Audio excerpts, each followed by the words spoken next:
আমি চাই আপনারা জড়িবুটি খান। জড়িবুটি অনেক সময় বোঝে না অনেকে জড়িবুটি কি? মানে বিভিন্ন রকমের গাছ-গাছরা একত্র করে জড়িবুটি করা হয়।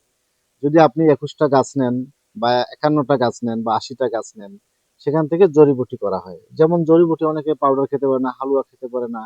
তো জড়িবুটিকা তৈরি করার জন্য আপনারা এরকম দামি, দামি গাছ নিবেন। ডালিম ফুল, অশ্বগন্ধা, তেঁতুল বীজ, হ্যাঁ? কেউরি মূল, কেউরি এরকম আকরকরা, অশ্বগন্ধা, জয়ফল এভাবে নাগরমোথা বা বিভিন্ন রকমের ৫১ টা গাছ, দামি, দামি গাছ যেমন জাফরান এরকম মাকা পাউডার, মাকা ফল আপনারা এগুলো সংগ্রহ করবেন। সংগ্রহ করে সুন্দর করে তৈরি করে আপনি ১০ থেকে ১২ গ্রামের একটা বটিকা তৈরি করবেন। সকালে একটা খালি পেট ঠান্ডা পানি দিয়ে খাবেন এবং রাতের বেলা একটা বটিকা সেবন করে ১ গ্লাস তার মিশ্রি মিক্স করা ১ গ্লাস দুধ যদি খেতে পারেন।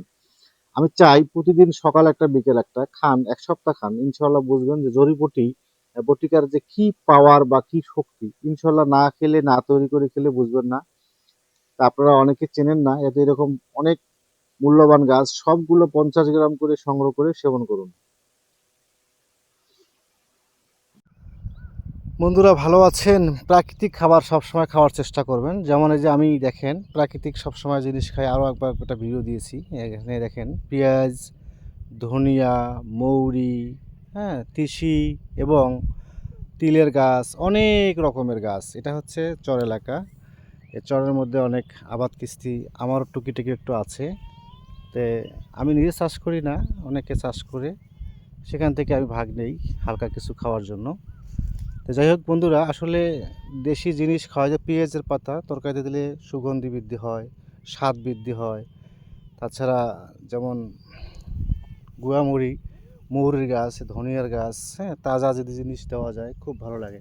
কত সুন্দর একটি সবুজ শ্যামলের চর। শুধু সবজি নয়, বিভিন্ন রকমের তাল ক্ষেত আবাদ করা হয়। বাদাম, রসুন, ভুট্টা আর ইত্যাদি এরকম কালো জিরা সব কিছু পাওয়া যায়। এখানে আরেকটি মজার বিষয় হলো,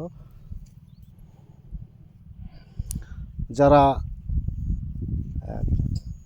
তাজা জিনিস খেতে ভালোবাসেন তারা আরও ভালো।